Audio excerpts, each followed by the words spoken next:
What is happening, guys? I'm Yogi Steve. This is ESA, the Electric Scooter Academy. I make videos about high-powered scooters and working on them pretty much every single day of the week. If it's your first time checking out my videos, please subscribe to the channel, like the video if you liked it, and definitely leave a comment down below.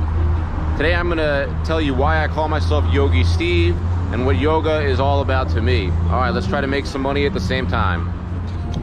All right, you know I've been getting screwed on these double orders from Chipotle recently, but I got a double order now that's 3 miles for 15 bucks. That's a hell of a lot better than accidentally taking a job that has 2 assholes not tipping. Let's go to Chipotle.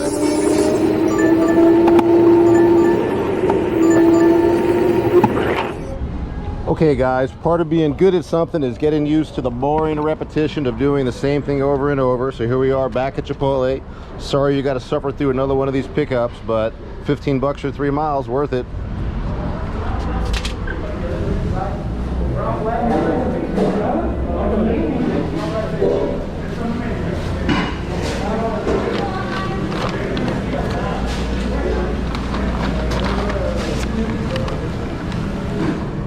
Wow, I have not seen Chipotle that busy in a while. I mean, a couple months ago, I wouldn't have even walked in there.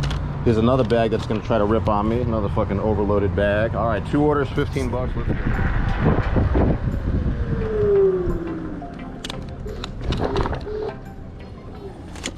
All right, we're locking up and we're going up. Hello? Doordash. All right, let me bud you up. Don't even consider taking the elevator. Don't even fucking consider it.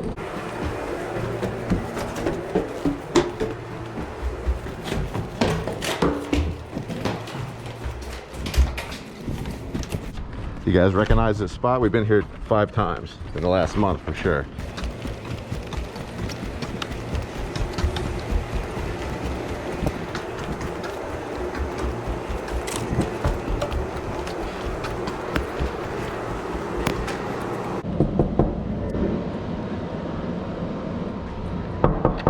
Thank you, Joshua. Thank you. Fucking guy tried to give me the stink eye. What the fuck do you want, man? I got the food here in 2 seconds. I'm not gonna wait more than a half a minute at your door for you to answer it. All right, so the reason why I call myself Yogi Steve, and believe me, I get it. It's somewhat cringe-worthy. When I hear anybody else calling themselves Yogi anything, I think it's just sad or cringe-worthy for sure. But I can't help it. In my case, I've been teaching yoga since like the late 90s. And from that time until social media started, everybody called me Yogi Steve. A lot of people called me that. I guess I am a pretty well-known yoga teacher. I started these classes at Runyon Canyon, just called Runyon Canyon Yoga, which was just a free class every single day of the week at 10:30. But we've been doing it now for almost 20 years. So it's not just like a casual free class that happens now and again. 7 days a week, weather permitting, myself and some other yoga teachers have been teaching this free class. And a lot of people know about it. We just had a huge following. In the early days, in the early 2000s, I used to get classes as many as 75 people. I never charged anybody anything. It was all by donation. I made a little bit of money. It was nice. But it was just about, I was just doing it for the community. And in hindsight, I was also doing it to build my reputation, or I didn't really think of that at the time. So when social media came around in the early 2010s or something like that, 10 years plus, when it came time to choose my name, I just chose Yogi Steve for Facebook, for any platform. 300 feet, turn right onto Fountain Avenue. And I also chose that because I think when social media started, if you're old enough, you kind of remember that, my thoughts about Facebook in the early stages was, I don't want to reconnect with all my fucking old friends from high school or from my past. If I let somebody behind me, it's over. On Fountain Avenue for 1.5 miles. So, by creating the name Yogi Steve, I'm hiding my real name, Steven Tartar. There's nothing that I'm hiding. You can find it anywhere, really. I thought I could hide from my high school friends, maybe even my college friends, old friends. I didn't really give a shit about reconnecting with people like that. I didn't know how valuable it would be. This is just before social media was really here. But then I found out pretty quickly it doesn't really matter what I named myself, because once you get one mutual friend with another mutual friend, they find you no matter what you name yourself. So, I call myself Yogi Steve because I'm a longtime yoga teacher, and it's just the name I chose for social media.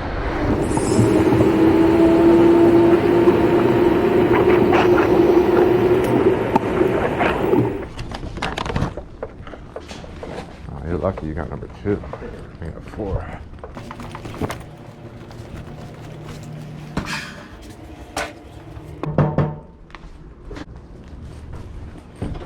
Ooh. Thank you very much. Thank you. Enjoy. Almost got nailed there. Okay, so that's why I called myself Yogi Steve, stupid reasons or not. Now, what does yoga mean to me? Kind of paraphrasing one of my earliest teachers, a guy named Stephen Metz. He used to go by the name Stephen Earth. I don't know why he changed it. I thought that was a pretty good name. Stephen Metz, you know, cool guy. One of my earliest teachers, very physical and athletic with a background in martial arts, and his classes were advertised and were basically the hardest class on earth. I guess that was his catchphrase. Stephen Earth, the hardest classes on earth. Now, do I want to go to the butcher? How much are you going to pay me? All right, of course the app is down. That means they're sending me messages but not orders. So anyhow, to paraphrase Stephen Earth, to paraphrase Stephen Metz, yoga is sort of an umbrella term that covers a lot of different things. It can cover as simple as the physical postures that we do in yoga. It could be breathing exercises. It could be meditation. You could even consider doing a good deed for somebody, a part of your karma yoga. But there are, like, I don't know, I guess they call it 8 limbs of yoga or 8 branches. I don't actually really know. I never really studied the academic part of yoga that much. And to quote Patabi Joyce, the founder of the style that I trained, yoga is 99% practice, 1% theory. So I didn't do a lot of reading about yoga. I read a lot about self-help for sure. So yoga is sort of an umbrella term and it applies to many different things. But for me, it was in the earliest of stages, it was about physical fitness, but also overcoming depression. You know, a lot of guys, a lot of males, you could reach your late 20s and still have mental health issues or just discover that you had mental health issues. I was always just kind of a typical pissed off East Coast guy. And you live amongst that, you don't realize you have an issue with it. Then moving to California, after a few years of living here, I kind of felt like there was something wrong with me. I kind of started having my first real signs of depression. I was basically tired all the time. I didn't want to do anything. So my neighbor, a guy named Glenn, a real mentor of mine, also from New Jersey, but living in California, recommended I check out Brian Kest. Now, Brian Kest was really my first yoga teacher. Thank you. So I got turned on to Brian Kest yoga class from my neighbor, who is just a really cool guy from New Jersey named Glenn. Glenn was probably one of my first real life mentors, somebody I really looked up to, and, you know, sort of talked to me about, I don't know, spirituality and self-help in a very common sense way, in a non-mystical way that a guy, you know, a regular guy from New Jersey could understand. And he just recommended, you know, after I was telling him that I think I have depression, whatever, I'm feeling this way, he said he thought that I would really like Brian Kest's yoga class. So I went and took my first yoga class, probably, I can't even remember what year it was.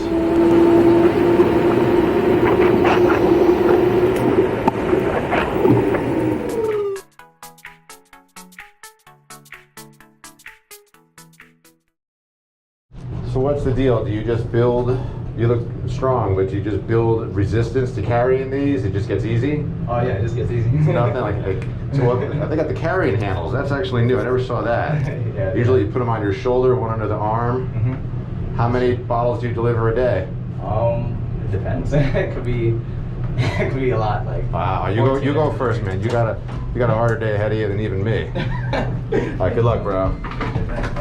You too. All right, go get it.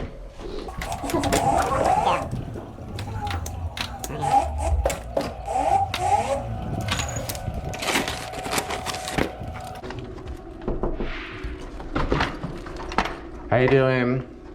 Thank you very much. Thanks. Take it easy. So Brian Kest's yoga class was just a very sort of a physical class without any mystical connotation, which I really liked. I'm not really into mysticism or mystics at all. Kind of a pragmatic person, but the class was just very physical. And I went out to Santa Monica to take it. This must have been in the late 90s or like 90s, 1997, 98, 99, something like that. I guess I was 29. And right after my first class, I realized, oh my God, first of all, this feels amazing. I actually finally feel some relief and some relaxation after just being stressed. It felt like stress my whole life. But right on my very first class, I was like, you know what, I'm gonna become a teacher of this. I know I'm going to, because the class seemed a lot simpler than any of the martial arts I did from the ages of 13 to 25.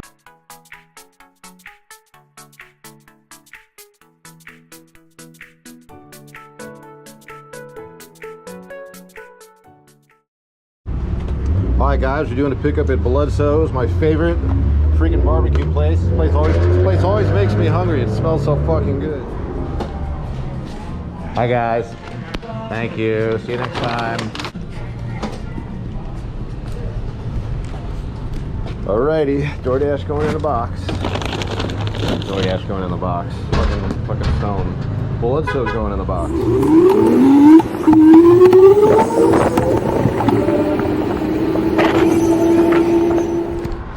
Alrighty. I was just reading your note. How you doing, man? Let me just park this sucker.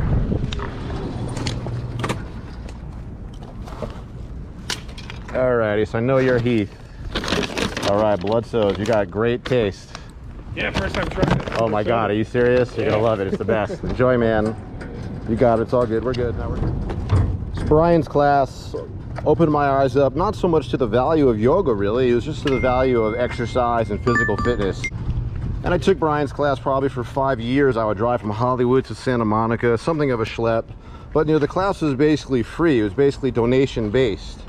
And it was a huge class, almost in like a warehouse space that would, no joke, would have hundreds and hundreds of students. I mean, I'm sure very intoxicating for the teacher's ego to have a class like this, and Brian had nothing but like supermodel and actress girlfriends. Not that really, I didn't, you know, who noticed that? Am I gonna take this one? Yeah, all right, let's go. I'm gonna try to fill up my water bottle with something from the dispenser today. I'm just gonna walk in there and steal some sugar. Now, what do we got here? Tim.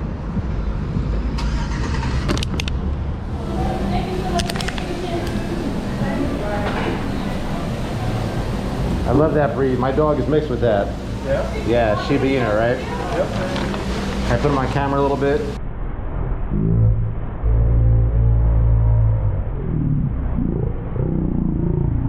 All right, thank you.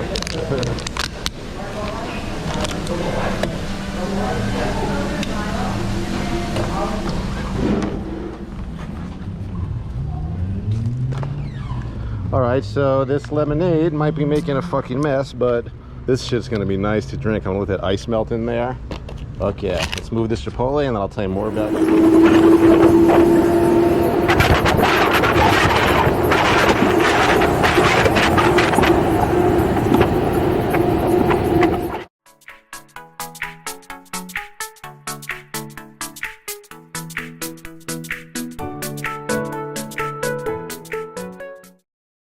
All right, you'll be happy to know we are tying up. I tie up at places that I haven't been to before, and I'm not sure how easy or hard it's going to be to get in or out.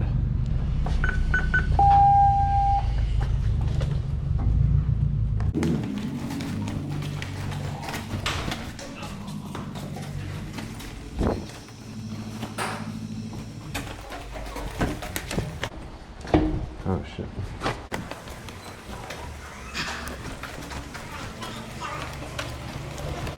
What? It was funny. Come on. How you doing? Go ahead. Is that for you, 106? Yes, thank you. Thank you. So I went to Brian Kest's class in Santa Monica for about 5 years. I also experimented with a bunch of other teachers. Like I said, I took a lot of classes with Stephen Earth, who taught the hardest classes on earth, and those classes were hard as fuck. And the people that took them were very advanced.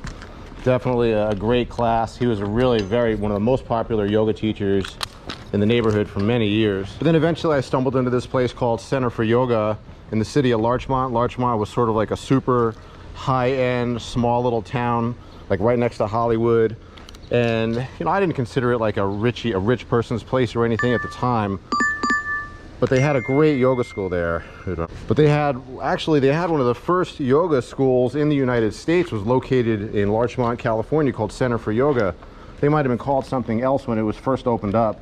But by the time I was there, it was called the Center for Yoga, and they had a giant schedule of teachers of all different types. They taught Ashtanga Yoga, Iyengar Yoga, flow yoga, meditation. It was just a giant school with multiple large rooms that taught classes, and that's where I discovered that's when I discovered Steve Walter, another guy named Steve, another yoga teacher named Steve. It's crazy. There's Stephen Earth, Steve Walter, I'm Yogi Steve, just coincidence. You'll notice also that I only really trained with men. You know, at that age, when I was in my late 20s, early 30s, I was so highly, like, I don't know, sexualized, like so into women. I found having female yoga teachers to be nothing but a distraction. Just basically 2A1, you know, female yoga teachers are just fucking beautiful. And it was enough of a challenge to go to the yoga class and ignore all the other beautiful girls that were there, because I was definitely not there to meet girls or anything like that at all. I was there to work on myself and just to feel better. Of course, throughout the years as a student, I met a couple of girls here and there, and as a teacher I probably met more, but I think the reason why I stuck with teaching yoga and doing it was I did it for the right reasons. I didn't go to these yoga classes just to be around hot chicks. I went there to improve myself and to feel better. So my teacher at Center for Yoga was a guy named Steve Walter, and he was just like a super strong, sort of like a super muscular, in shape yoga guy. And he was a little mystical, but I sort of forgave him for it, because he didn't go overboard with it. He used to like to read, you know, Rumi, like Indian poetry before class. I wasn't really into that shit. But the guy was like a real yoga guy. He was like super calm, had unbelievable demeanor, had a great voice. And the class was called a level 2-3 class. I mean, this was after I already trained for 5 years, when I was becoming somewhat advanced. This was like the hardest, not so much the hardest, but the most advanced class at Center for Yoga in Larchmont. By advanced, I don't mean how strenuous it was, I mean the types of positions we would do. You know, all that stuff that you consider, you know, fancy yoga, putting your foot behind your head or balancing on one leg in some difficult manner. That was a big part of our class, but the class was just it was a very strong class, we'd call it back in the day. All right, I got this order for Shalom Deli. I took it just because of the name. I'm not even sure if I can take this order. It's like 14 items, and now I realize it's like a butcher order. Thank you. Sorry again. Look at that cute baby. Oh, gee. Sorry. with you? I don't know. I understand. I get it. Come on. I'm always like this. I can never figure shit out. Hot weather is just I know, drive us crazy. your friend. I know. It's nice in here though. If I'm lucky, they're gonna get me in and out of here quick. Hi, Doordash. Last 3 numbers are 373. It's a Mercado order. Zachary. Скорее, да, баклажаны вот этот, а оливье в средний. Oh, fantastic. Okay, perfect. I thought 14 items might have been bigger, but I got a good setup. Thank you. Okay, guys. Have a good day. Bye-bye. You too, sir. Bye-bye. I wish I would have really been able to throw some like Yiddish phrases at them or something like that. I don't really know anything. I mean, all right, a real Jewish deli with a real Jewish woman behind me fucking hassling me is fucking great. Let's get this order going.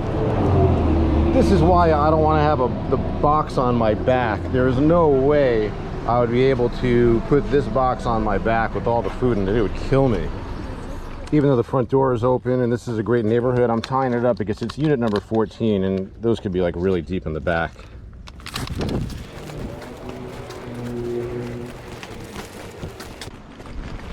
What did I say? All the way in the back. Man, that shit is heavy.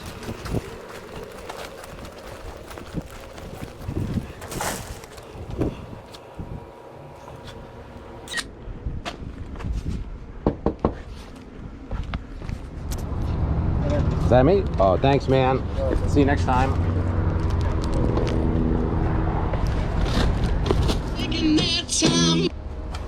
All right, we have arrived with the chicken. And after this order, I'll tell you more sort of about the subtle aspects of why, to this day, I still practice yoga.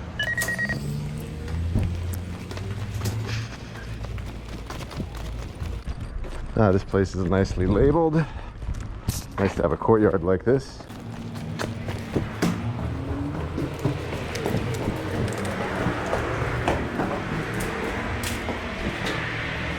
I did all this advanced yoga for 6 or 7 years with Steve Walter in this upstairs room.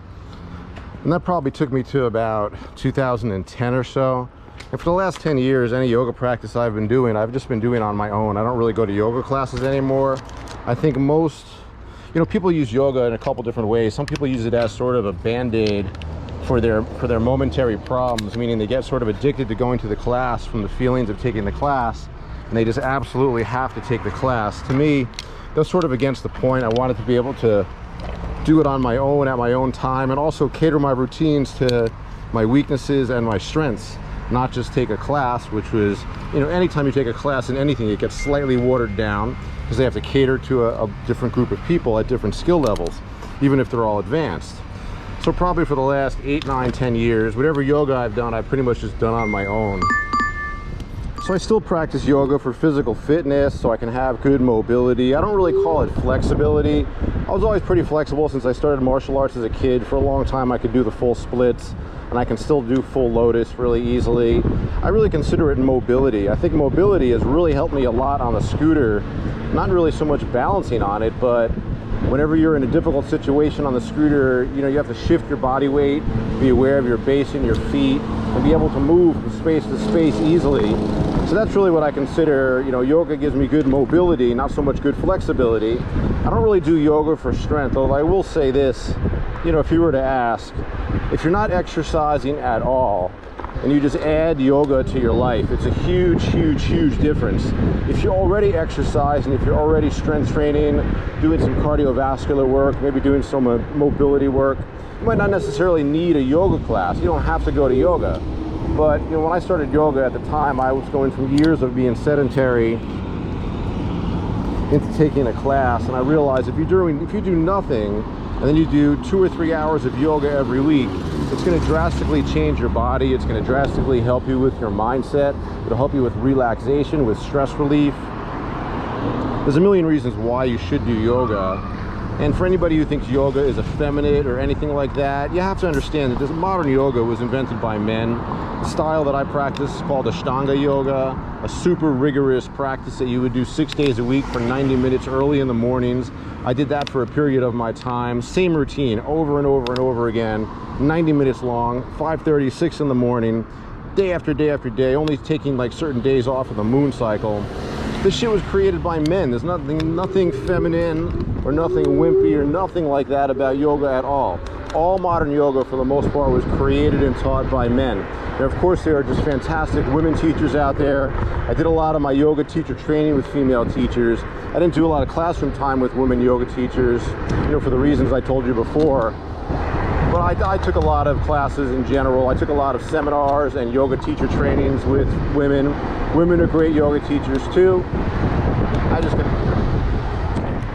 You know, so now that I'm almost 50 years old, the real benefit of yoga for me is that I'm in great shape, I have good mobility, and probably something that happened just over the years is I have a lot of equanimity. I have a lot of sort of emotional steadiness.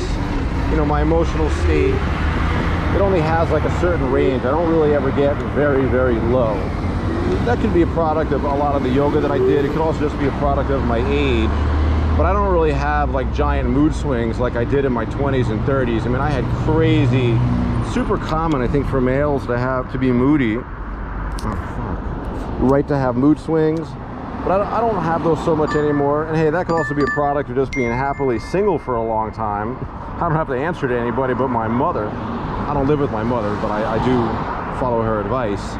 But I feel like just a long-term yoga practice has really turned me into a very emotionally stable person. Hopefully you see that during the job, where you might see me getting like mad in the moment, but it's not too severe. I don't carry it with me. And of course, I'm like anybody else. I can hold a grudge.